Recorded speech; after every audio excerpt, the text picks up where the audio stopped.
మన రక్షకుడును ప్రభువైన యేసుక్రీస్తు ఘనమైన నామంలో ఈ ప్రేమధార బైబిల్ అధ్యయనాలను వీక్షిస్తున్న ప్రతి ఒక్కరికి శుభములు తెలియజేస్తూ ఈ నేటి కార్యక్రమానికి సాదరంగా ఆహ్వానిస్తున్నాం.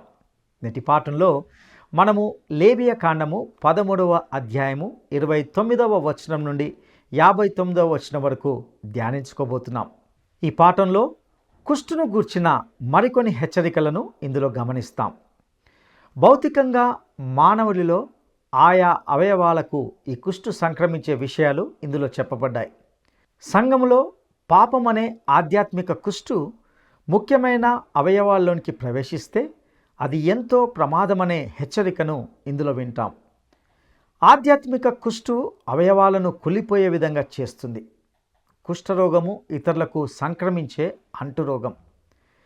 పాపి కూడా తన స్పర్శ మాటల ద్వారా ఇతరులను పాపంలోనికి పడలాగుతాడు. పాప రోగము ఘోరమైన అంటురోగం. నీ యొక్క పాపం వలన నీవు అనేకులైన ఇతరులను నరకంలోకి పడవేసే ప్రమాదం ఉన్నది. కుష్ఠరోగి తన చుట్టూరా ఉన్న వాతావరణాన్ని కలుషితం చేస్తాడు. కాబట్టి ముట్టిన ప్రతిదీ పాపమే అవుతుంది అని గ్రహించాలి. కొరుకుడు కుష్ఠమును గూర్చిన విషయాలను కూడా ఇందులో చూస్తాం.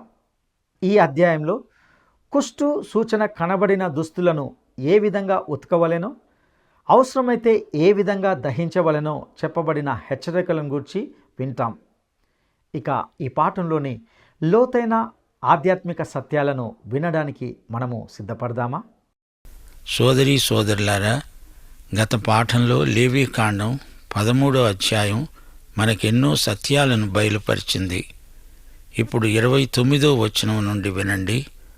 పురుషునికైనను స్త్రీకైనను తలయందేమి గడ్డమందేమి పొడ పుట్టిన ఎడల యాజకుడు ఆ పొడను చూడగా అది చర్మము కంటే పల్లముగాను సన్నని పసుపు పచ్చ వెంట్రుకలు గలదిగాను కనబడిన ఎడల వాడు అపవిత్రుడని యాజకుడు నిర్ణయించాలి.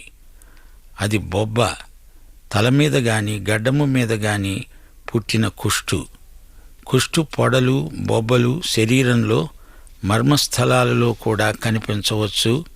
పురుషునికి తల మీద గడ్డం మీద కుష్టు పొడ కనిపిస్తే వెంట్రుకలు దానిని కప్పివేయడం వల్ల ఆ పొడ వెంటనే కనపడకపోవచ్చు. అందుకే యాజకుడు జాగ్రత్తగా దానిని పరిశీలించాలి. కుష్టు అని నిర్ధారణ అయితే దానిని గురించి తగు చర్య తీసుకోవాలి. వెంట్రుకలు పసుపు పచ్చ రంగునకు మారితే, చర్మము కంటే పల్లములో అది కనపడితే అది కుష్టు అనడానికి ప్రబలమైన రుజువు. సోదరుడా సోదరి, సంఘములో పాపమనేది ముఖ్యమైన అవయవాలలోకి ప్రవేశిస్తే అది ఎంతో ప్రమాదం. తల అనగా నాయకత్వం, అందులోకి ఆధ్యాత్మిక కుష్టు ప్రవేశించకుండా జాగ్రత్త పడాలి. కార్యకర్తలు సమాలోచనలు జరిపేటప్పుడు వారి తలంపులలోకి ఆధ్యాత్మిక కుష్టు జొరబడితే కార్యక్రమాలన్నీ పాడైపోతాయి. వీటిని పసికట్టి కుష్టును అంతమొందించాలి. ఆధ్యాత్మిక కుష్టు అవయవాలను కుళ్ళిపోయేటట్లు చేస్తుంది. యాజకుడు ఆ బొబ్బగా లేచిన పొడను చూచినప్పుడు అది చర్మము కంటే పల్లము కాని ఎడల, దానిలో నల్ల వెంట్రుకలు లేని ఎడల, యాజకుడు బొబ్బగా మారిన పొడగల వానిని 7 రోజులు ప్రత్యేకంగా ఉంచాలి. 7వ రోజు యాజకుడు ఆ పొడను చూడాలి.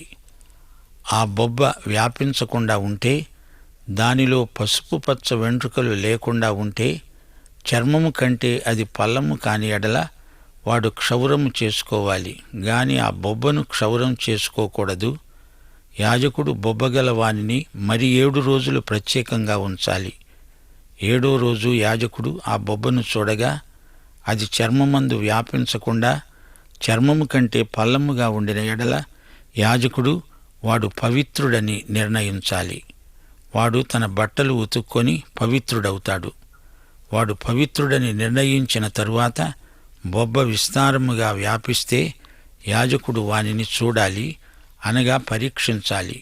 అప్పుడు ఆ మాద అనగా పొర వ్యాపించి ఉన్న ఎడల యాజకుడు పసుపు పచ్చ వెంట్రుకలను వెదకనక్కర్లేదు, వాడు అపవిత్రుడు. అయితే నిలిచిన ఆ మాదలో నల్లని వెంట్రుకలు పుట్టిన ఎడల ఆ మాద బాగుపడినట్లే. వాడు పవిత్రుడు, వానిని పవిత్రుడని నిర్ణయించాలి. అది కుష్టు అవునో కాదో జాగ్రత్తగా పరిశీలించాలి. త్వరపడి యాజకుడు ప్రకటనలు చేయకూడదు. వారం రోజులు అతణ్ణి ప్రత్యేకించాలి. అవసరమైతే మరో వారం రోజులు అతణ్ణి ప్రత్యేకంగా ఉంచాలి. సంఘంలో నాయకత్వానికి వ్యతిరేకంగా ఫిర్యాదులు చేస్తూ ఉంటారు.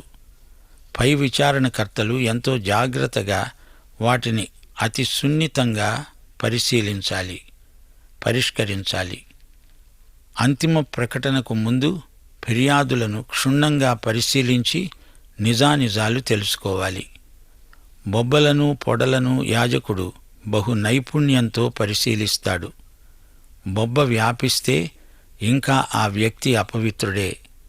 అయితే అందులో నల్ల వెంట్రుకలు పెరుగుతూ ఉంటే ఆ వ్యక్తి పవిత్రుడు అని నిర్ణయించాలి.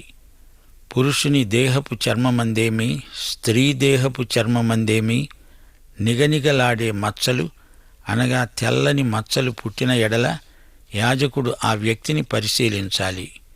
వాని దేహ చర్మమందు నిగనిగలాడే మచ్చలు వాడిపోయి ఉన్న ఎడల అవి చర్మమందు పుట్టిన పొక్కు మాత్రమే. వాడు పవిత్రుడు. గమనించాలి, కేవలం పొక్కు మాత్రమే అయితే ఆందోళన చెందనవసరం లేదు. బట్టతల మాత్రమే అయితే పర్వాలేదు, కాని బట్టతల మీద కుష్టు కనిపిస్తే చాలా ప్రమాదం. 40వ వచనం, తల వెంట్రుకలు రాలినవాడు బట్టతలవాడు, అయినా వాడు పవిత్రుడే. ముఖము వైపున తల వెంట్రుకలు రాలినవాడు బట్ట నొసటివాడు, అట్టివాడు పవిత్రుడే.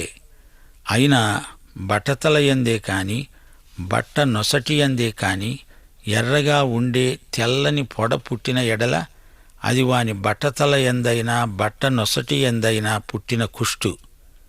యాజకుడు వానిని చూడాలి. కుష్టు దేహచర్మమందు కనపడునట్లు ఆ పొడ వాపు చూపితే వాని బట్టతల యందైనా వాని బట్ట నొసటి యందైనా ఎర్రగా ఉన్న తెల్లని పొడ అయితే వాడు కుష్ఠురోగి, వాడు అపవిత్రుడు. యాజకుడు వాడు బొత్తిగా అపవిత్రుడని నిర్ణయించాలి. వాని కుష్టు వాని తలలో ఉన్నది. 45వ వచనం, ఆ పొడగల కుష్ఠురోగి వస్త్రాలను చించివేయాలి. వాడు తల విరబోసుకోవాలి. వాడు తన పై పెదవిని కప్పుకొని అపవిత్రుడను అపవిత్రుడను అని బిగ్గరగా పలకాలి. కుష్ఠురోగి యొక్క వస్త్రాలు చించి పారేయాలి. వాడు మాట్లాడితే పై పెదవిని కప్పుకోవాలి. అపవిత్రుడను అపవిత్రుడను అని అరుస్తూ ఉండాలి, కేకలు పెట్టాలి. కుష్ఠురోగి స్థితి దయనీయమైనది. అతనిని ముట్టిన వారికి ఆ వ్యాధి సంక్రమిస్తుంది. అలాగే పాపి తన పాపాన్ని తాను వెళ్ళిన చోటనెల్లా ప్రసారం చేస్తాడు.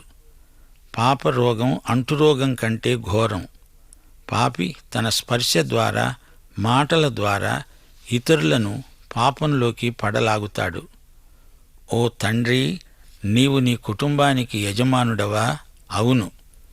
నీకిష్టము వచ్చినట్లు బ్రతకటానికి నీకు హక్కు ఉన్నది అనుకుంటున్నావా? అనుకో, పర్వాలేదు. కాని నీవు నరకములో పడుతూ నీ కుటుంబాన్ని, నీ పిల్లలను అందులోకి లాక్కు వెళ్లడానికి నీకు హక్కు లేదు. తండ్రివై ఉండి నీ పాపం వల్ల అమాయకులైన నీ పిల్లలను నరకములోనికి పడనెడతావా? అలా చేసే హక్కు నీకు లేదు అంటోంది బైబిల్.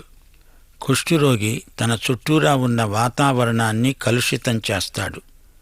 కుష్టు పొడలు, బొబ్బలు, పొక్కులు, పక్కులు, మాద, గాయం, చీము, ఉమ్మి, కళ్ళే వీటన్నిటి ద్వారా రోగక్రిములు విస్తరిస్తాయి. ఇతరులను రోగానికి నడుపుతాయి. అతని బట్టలు కూడా కుష్ఠురోగము ప్రసారం చేసే అవకాశముంది.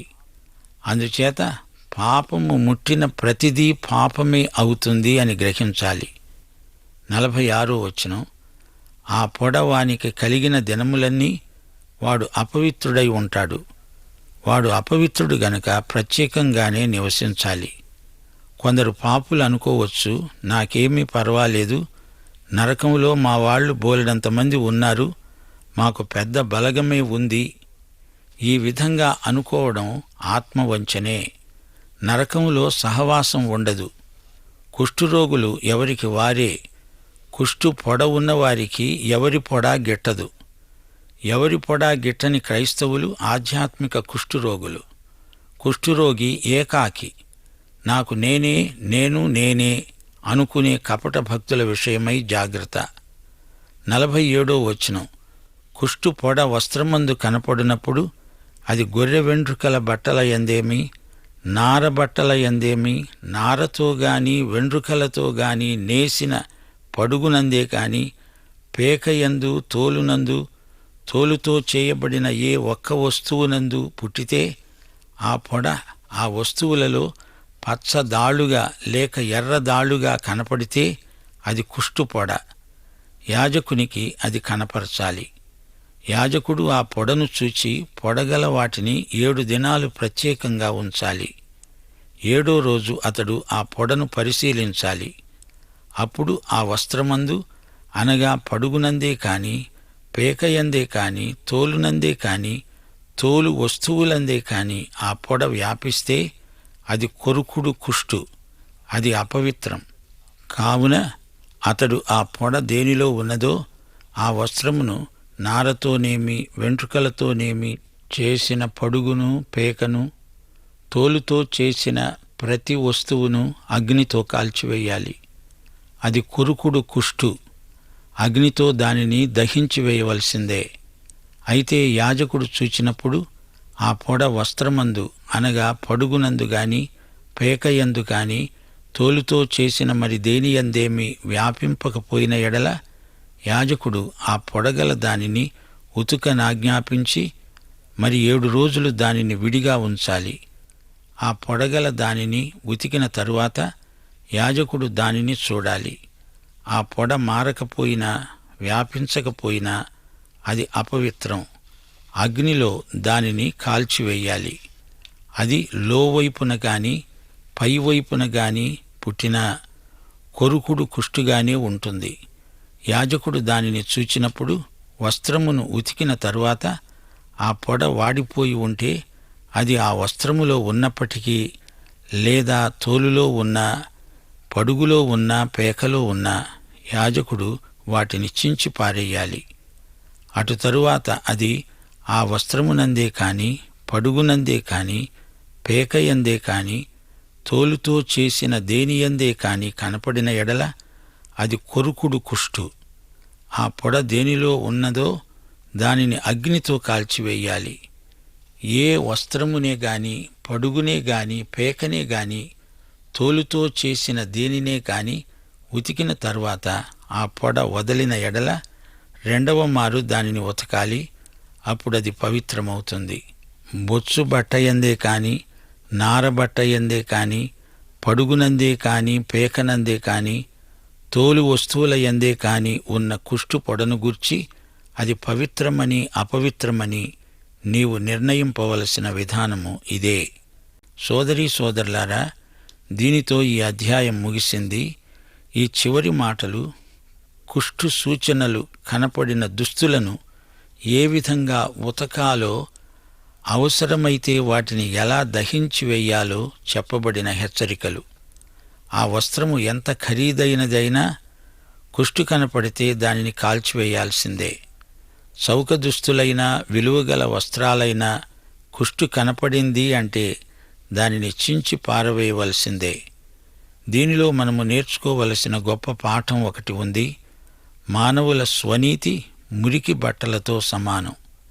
పాపి చేసిన ప్రతి పని లేదా పాపి ముట్టుకున్న ప్రతి వస్తువు రోగవాహకమే. గనుక దానిని ఉతకాలి లేదా చించి పారేయాలి లేదా దాన్ని తగలబెట్టాలి. అయితే యేసుక్రీస్తు రక్తానికి ఉన్న మహాశక్తి వాటిని తెలుపు చేయగలదు. పరలోకంలో తెల్లని వస్త్రములు ధరించిన వీరెవరు అంటే గొర్రెపిల్ల రక్తములో తమ వస్త్రాలను వీరు ఉతుక్కున్నారు అని వివరించబడింది. కొంచెము అంటు సోకితే దానిని ఉతికితే సరిపోతుంది. ఈ అధ్యాయం ఎంత వివరంగా సవిస్తరంగా దేవుడు ఎందుకు చెప్పాడంటే పాపంలో ఉన్న ప్రసరణ గుణం ఎంత వేగవంతమో శ్రోతలు గుర్తించాలి. మనమంతా అపవిత్రులం. మనల్ని యేసు రక్తం కడిగితేనే కాని మరి ఏ సంస్కరణ ద్వారా మనకు పవిత్రత కలగదు. ఇది నిజం. పాపిని పరిశుద్ధునిగా మార్చగలవాడు యేసు ప్రభువు కాక మరెవరున్నారు? ప్రియ సోదరీ సోదరులారా, మీకొక రహస్యం చెప్తాను. ధర్మశాస్త్రం రోగ నిర్ధారణ చేయగలదు గాని స్వస్థపరచజాలదు. ఆ పని యేసు ప్రభువే చెయ్యాలి. ఎవరైనా ధర్మశాస్త్రం దగ్గరికి వస్తే ధర్మశాస్త్రం ఆ వ్యక్తిని స్వస్థపరిచే యేసు వద్దకు పంపుతుంది. ముగింపులో మీకు కొన్ని హెచ్చరికలు చేయగోరతాము. సైతాను ఒక దొంగ. అతడు దొంగతనం చేయడానికి, చంపడానికి, నాశనం చేయడానికి వస్తాడు. మనుష్యులను యేసు ప్రభువు వద్దకు రాకుండా చేస్తాడు. పాప కుష్టు హృదయ సంబంధమైనది. ఆయన ఆ వ్యాధిని పూర్తిగా బాగు చేయగలడు. యేసు ప్రభువు నిన్ను బాగుచేసిన తరువాత స్వస్థతా స్థితిలో నిలకడగా ఉండడం ఎంతో అవసరం. ప్రకటన 3:11 ఫిలదెల్ఫియా సంఘానికి యేసు ప్రభు హెచ్చరిక చేస్తూ అన్నాడు, నేను త్వరగా వస్తున్నాను. నీ కిరీటమును ఎవడునూ అపహరించకుండునట్లు నీకు కలిగిన దానిని గట్టిగా పట్టుకో. ప్రియ శ్రోతలారా, యేసు ప్రభు మీకు అనుగ్రహించిన దానిని పోగొట్టుకోకుండా జాగ్రత్తగా ఉండండి. సైతాను దొంగ. అతడు మీ కిరీటాన్ని అపహరించాలని చూస్తున్నాడు. దేవుని వాక్యమనే పునాది మీద స్థిరముగా నిలవాలి. సైతాను మోసగాడు, నిన్ను భ్రమపరుస్తాడు. నీ విశ్వాసానికి బైబిలు పునాది లేకపోతే నీవు మోసపోతావు. సైతాను నీకు ఉన్నదానిని అపహరిస్తాడు, నీ కిరీటాన్ని దొంగిలిస్తాడు. నీకు ఉన్నది నీవు నిర్లక్ష్యం చేయకూడదు. నిర్లక్ష్యం చేత పోగొట్టుకునే ప్రమాదం ఉంది. ప్రతిరోజు మనకు ఉన్నదానిని గట్టిగా పట్టుకుని ఉన్నామో లేదో చూసుకోవాలి. ఇంత గొప్ప రక్షణను, విమోచనను నిర్లక్ష్యం చేస్తే తప్పించుకోవడం అసాధ్యం. దేవుని మాట వినాలి గాని అడ్డమైన ప్రతి ఒక్కరి సలహాలు వినకూడదు. దుష్టుల ఆలోచన చొప్పున నడవకూడదు. సోదరీ సోదరులారా, దుష్టుడు సైతాను. ఈ దుష్టునికి చాలామంది ప్రతినిధులు ఉన్నారు. వారు దుష్టులు. వారి ఆలోచన నిన్ను దేవునికి దూరం చేస్తుంది. ఆదాము హవ్వలకు దేవుడు ఇచ్చినది వారు గట్టిగా పట్టుకోలేదు గనుకనే సైతాను వారి కిరీటాన్ని అపహరించగలిగాడు. ఈ అధ్యాయమంతా మీరు విన్నారు కదా. ఆధ్యాత్మిక ఆరోగ్యం అనగా పవిత్రత ఎంత ముఖ్యమో గమనించి ఉంటారు. మీరు దేవుని వాక్యములోనికి రావాలి. అలాగే వాక్యం మీలోకి కూడా రావాలి. దేవుడు ఏమి చెబుతున్నాడో అది నిన్ను నడిపించాలి గాని వారు వీరు చెప్పే చౌకబారు సలహాలు మనల్ని నడిపించకూడదు. క్రీస్తునందు మనకున్న అధికారం దేవుని వాక్యమే కదా. అపవాదిని ఎదిరించండి, అప్పుడు వాడు మీ వద్ద నుండి పారిపోతాడు. కుష్ఠురోగం భయంకరమైందని తెలుసుకున్నాము. ఆధ్యాత్మిక కుష్టు ఇంకా ఎంత భయంకరమైనదో గుర్తించాలి. సైతాను కలిగించే ఈ కుష్టును తుదముట్టించాలి. మన శత్రువు సైతాను. సైతానుకు భయపడవద్దు. నీవు దొడ్డి తలుపు తెరిచి ముందు గేటు మూసేసినా లోపల నీవు నిద్రపోతూ ఉండగా సైతాను ప్రవేశిస్తాడు. అందుచేత తలుపులన్నీ వెయ్యాలి, తూములన్నీ మూసేసేయాలి. భయము అనేది మనిషిని పిరికివారినిగా చేస్తుంది. దేవుని బిడ్డలు భయపడకూడదు, నిరుత్సాహపడకూడదు. 2 తిమోతి 1:7 దేవుడు మనకు శక్తి, ప్రేమ, ఇంద్రియ నిగ్రహము గల ఆత్మనే ఇచ్చాడు కాని పిరికితనము గల ఆత్మను ఇయ్యలేదు. అందుచేత ప్రియ సోదరీ సోదరులారా, ఈ వచనాన్ని మీరు ఎలా అర్థం చేసుకుంటారు? పిరికితనము లేక భయము అనేది పరిశుద్ధాత్మకు భిన్నమైన ఆత్మ. అందుచేత దానికి లోబడకూడదు, ఎదిరించాలి. యాకోబు పత్రిక 4:7 అపవాదిని ఎదిరిస్తేనే కాని వాడు పారిపోడు. దేవుని వాక్యాన్ని తీసుకొని దానిని ప్రయోగించాలి. విశ్వాసులు తమ వాక్యాధికారాన్ని వినియోగించాలి. భయము గొలిపే ఆత్మను నిరోధించాలి.